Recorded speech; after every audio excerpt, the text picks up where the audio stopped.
Everyone, will you please welcome the Chief Executive of the Federation of Awarding Bodies, Rob Leach.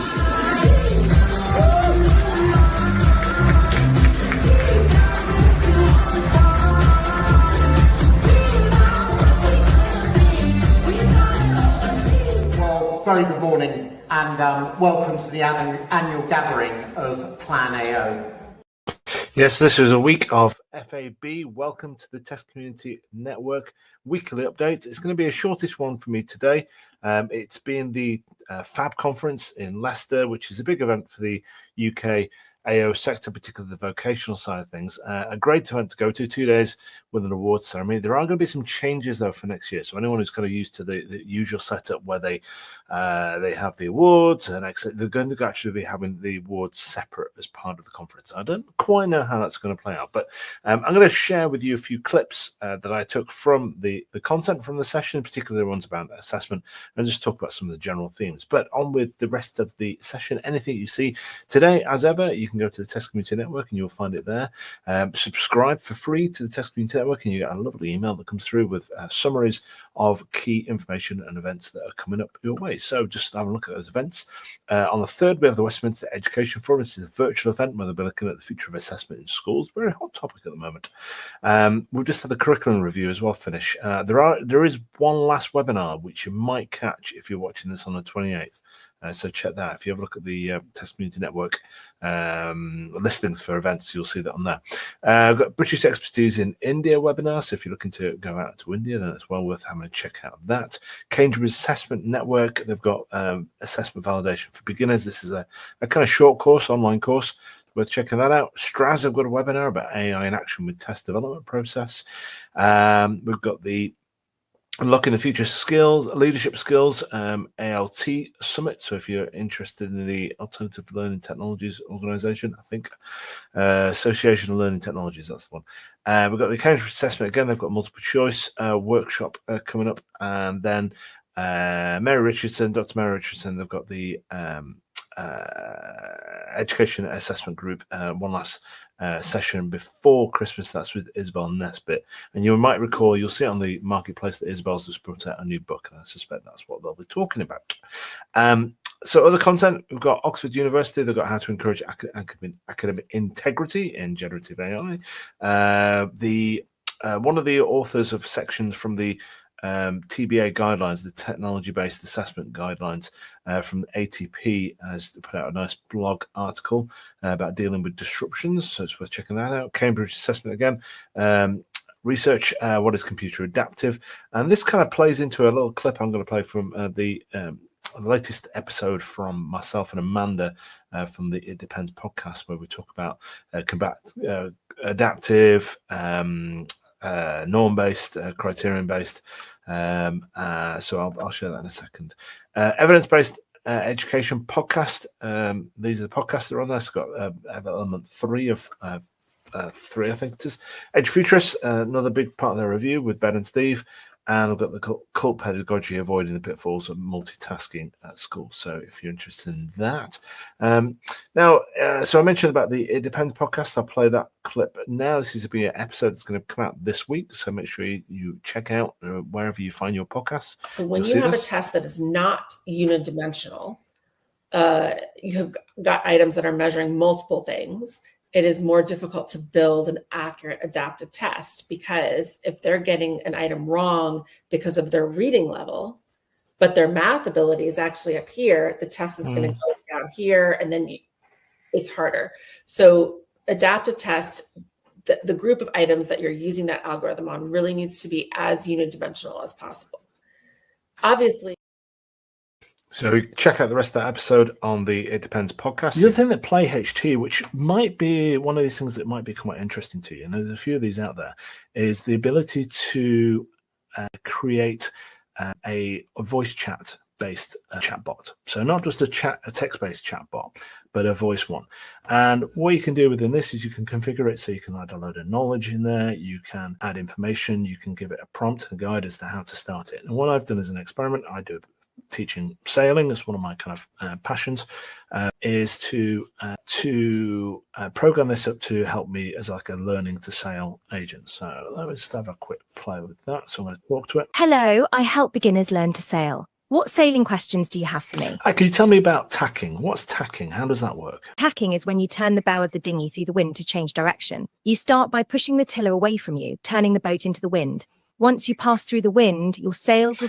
So I could then proceed on and have a conversation. So in terms of the kind of UKAO side of things, then it could be something that you create, these individual bots, which are fine-tuned effectively to the courses that you're putting out there. If you just create them and just leave them to basically use all their knowledge from OpenAI or what they've learned, then what I find is that it's not filtered enough to your specific needs and areas. So for instance, with the sailing one there, when I created this for a small sailing club that sells sailing dinghies. But if you asked it any of the questions about sailing, it tends to kind of default to yachts and big sailing, and which is a very different kind of experience. Similar principles, but quite a different experience. So it's best to kind of load it up with the knowledge bases in there. So that was a clip from my recent AI superpowers for UK AOs. Very well turned out, some excellent participation. We covered a lot of ground there. I was talking using chatbots as a learning tool and resource. And people who have signed up and registered and been part of the course will receive one of these. I was giving them out at FAB. So if I see you at a conference coming up and you have done the superpowers course, then find me and get your hands on one of those lovely master badge. That's the yellow entry. Is going to be additional tiers to it. So 2, 3, 4, up to 5. And I'm going to bring out some resources to help people learn and explore that as well. So let's have a little bit more look then at the FAB conference. So FAB, so the Federation of Awarding Bodies, it's gone through a bit of change recently. It used to be headed by Tom Buick, CEO. There was a new CEO that came in very shortly, and now we've got Rob Niched, who is the CEO, and obviously applying a slightly different style to it, as you would, but kind of keeping its kind of consistent theme for the event. Now, some of the key themes that we saw: Skills England. That's one of the kind of key conversation points that came up. What is it? What is it for? Is it just trying to find a solution that's trying to find a problem? Was one of the kind of remarks that were made on it. So this is kind of like a holistic body that apparently is going to kind of a lot of the regulatory organizations that were involved getting there. So IFA, I think, is going to be part of it. I don't know. There's a bill going through at the moment, but I think it kind of talked to the fact that one of the key things was regulatory burden was a class, and that's always the case. So, AOs are always saying we're overburdened by regulation and the work that needs doing. And I think that was what was important in the session that I run, the AI Superpowers one, is that yes, it's not going to solve all those problems, but it can really help you get through some of the documentation, the templating. And I was having some really good conversations with people who had attended that course and asking me, okay, can you come and talk to our people? Can you come and talk to our AO about how we can manage our tools and resources, and we can learn more about AI and learn how we can apply it to our job? So that's a little thing that's going on for me at the moment, which is excellent, going around to speak to AOs and just learning more about the kind of work they're doing. But obviously clearly they're looking for performance and time-saving activities to help them. There was a big theme about the importance of collaboration, and they had the panel session on day one. I must admit, I wasn't there for day two, so I am missing a few bits from day two. But day one, the kind of closing, there was the AOC, which is the Association of Colleges. There was ALP, the Association of Learning Providers. There was FAB, and there was another, and I forgot the damn name of the organisation. But so the idea being that you're looking at pulling together everyone to see how they can collaborate in a better and working fashion as well. So collaboration is going to be a theme, and I think as Charlotte Bosworth kind of mentioned, organisations, they need to be trusted by the regulators, etc., to get on with that. Another area was there was a great session that I attended about growth, international growth. And there was NEBOSH and the Chartered Management Institute, and they kind of shared their views on their opinions and their experiences and their risks and challenges that they've had from growing internationally. Now, what I have done is I've made some extensive notes on those sessions. I'm going to couple those with the CQI webinar that we did earlier this year and the which had Jonathan Ledger on it, and also some notes I've got from last year's session with Jonathan Ledger. I'm going to pull those together as a bit of a playbook for the AO side. I'm going to do that as my Christmas present to you. So watch this space for that to come out. The other thing was then kind of the evolving nature of assessment. Obviously, AI was a big topic. There was a big interesting panel on that. And I'm going to play a clip now just that explores what was going on in terms of conversations about AI and assessment and what some of the views were from the panelists that was taking part. We now move on to AI and assessment, and a topic which is both exciting and indeed a little bit daunting. AI is transforming every sector, and of course ours is no exception. From enhancing efficiency to personalising learning, AI offers incredible opportunities, but it also brings about questions about fairness, ethics and regulation. Indeed. Well, one of the things which we have to, when we're working at scale, is thinking about the equality of access, but also the equality of opportunity as well. So, do you think that, and I'm thinking particularly, Paul, do you think that generative AI creates unequal opportunities, or is it a level playing field? That's a really good point. I think there's two ways to look at this. I think there definitely is opportunities to reduce barriers to learning. Debra's already given a good few examples of that. But I think clearly in order to be able to engage with generative AI and digital tools, more generally, you need access to devices, access to connectivity, and the digital skills. So as I said, one of Ofqual's priorities is making sure that any use of AI is done safely and appropriately and really maintains fairness for students and apprentices. And we all know, you might have seen media stories, you might have experienced this yourself as you've been trying out different generative AI tools and systems, that sometimes content produced by them can be biased. The intelligence of the machine grows, it should start to drift into areas where it might be helpful to use it for some of that standardisation and judgment. But I think going back to that view about bias, in many ways, it kind of holds a rather uncomfortable mirror up to human aggregated intelligence or facts, because that's all that it's retrieving. Yeah, and I think one of my concerns with increased use of generative AI is that we forget the role of the humanistic critique. The role of the humanistic critique. What if we use the AI as the standardisation and enable it to question what the humans are actually coming up with as an assessment outcome? And I think that will help us improve as humans, because we are actually biased and we're not recognising it. We're talking about machines being biased, but that's using the information that we provided in the first place, albeit some years ago. So I think there's a real opportunity here to, as I say, flip that perspective of using it for mass marking, use it to help us get better at marking, and then eventually we may be able to use it kind of in the same way as Debra mentioned before. It's that kind of co-creation, kind of a critical friend, ask a question. Have I analysed this piece of work enough? Is there something else I've missed out on? Use AI in a positive way. So some really interesting points, and obviously we're talking about bias there. There was Johanna from Ofqual talking about the importance to make sure that that you properly scrutinise these things, but they kind of also put in the offer there for Ofqual to kind of help with the innovation. So if you've got any questions along that way, so some really kind of useful kind of input and insights.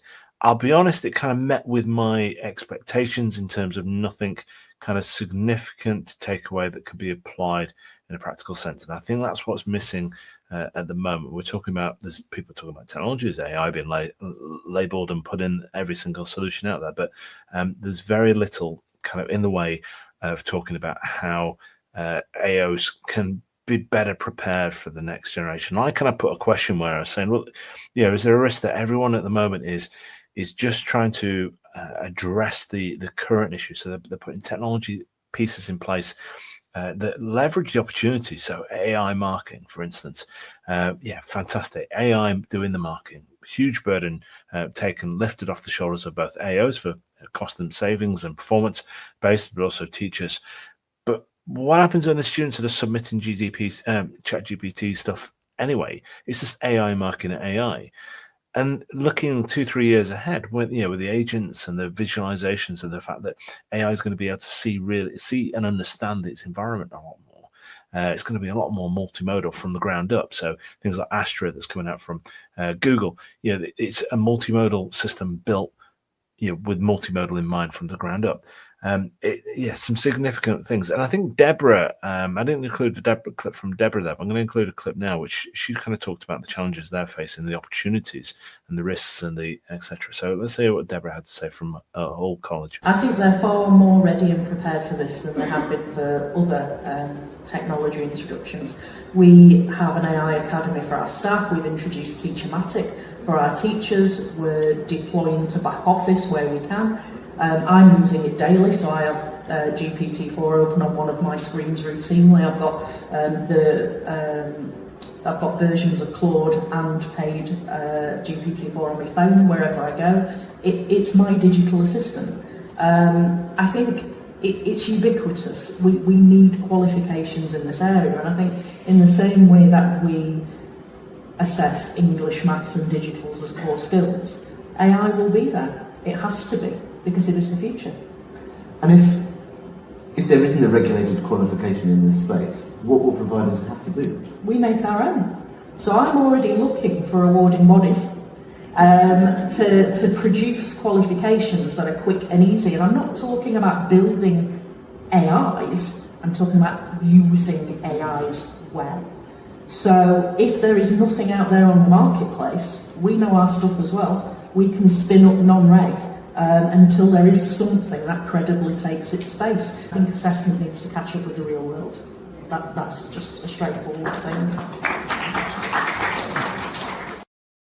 So you heard the round of applause there when Debra is saying at the end, assessment needs to keep up the real world. I think it was interesting what Debra was saying about the fact that she's using AI a lot in her activities and in the college. It's there, they've got Teach-O-Matic, etc. I'm in the same situation. I use Teach-O-Matic or have access to Teach-O-Matic within my college environment. I don't actually use it because I think it's okay, but I don't think it's brilliant. I've got access to Claude, I've got access to GPT. So I'm using that. I know people, and I've been speaking to staff that I work with who aren't using AI as much as well. So and another quick kind of insight today, I had to step in and do some cover for another teacher today into a subject that I knew nothing about and no preparation for it. And honestly, just having AI with me there, Claude, as it was, the student provided me with some notes that they had on the area that we were covering. I was able to snapshot that, turn that into some learning materials, turn that into some tasks, and have a thorough and interesting lesson.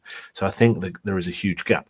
She's absolutely right, though, as well, about assessment needs to catch up. And I think we do need to be having some really practical conversations. The other couple of quick things, personalisation versus standardisation was a topic that came through. And this is the kind of AI opportunity of personalisation, but we're always being dragged back by standardisation, which is always a kind of a big worry. And then there was an interesting point made about comparability is obviously then kind of coupled with standardization and be able to compare students, but the idea of developing new metrics for comparability. I really like the idea of that one, and I think that was born out of one of the sessions that was run by NCFE and the UFI Vocational Tech Trust. Interestingly, they have got a number of schemes coming out soon, so if you've got an idea of technology-based assessment idea that you want to implement, you're looking for a grant, then check that as well. British Council will also be doing some research grants coming out soon as well. And then finally, if you're working in a college with students and you've got some great ideas to work with them around the idea of using assessment, there is a scheme which I'll include in the learner notes from NCFE, which is like a learner AI designed assessment process. So there's a kind of award out there that could be snaffled up for your institutional college. That's it from me, but I am going to leave you with a final clip. It was a FAB brilliant event, but there was one person missing at FAB this year, and that's John O'Sullivan, who unfortunately passed away early this year. And very, in a very fitting fashion, there was a nice kind of tribute made to John. So I'm going to leave you on this clip. Sorry, I kind of missed the very start of it because it was quite quick. I didn't know it was going to come up, but I managed to get the most of it. So I'll leave you with a little tribute to John O'Sullivan. Thank you, and I'll see you next week. Every year. A friend to many, he would have been delighted that there were so many FAB members and tech ed companies represented at his funeral this year. And I know this was appreciated by his wife, Anne-Marie, and his daughters. John O'Sullivan, a life well lived.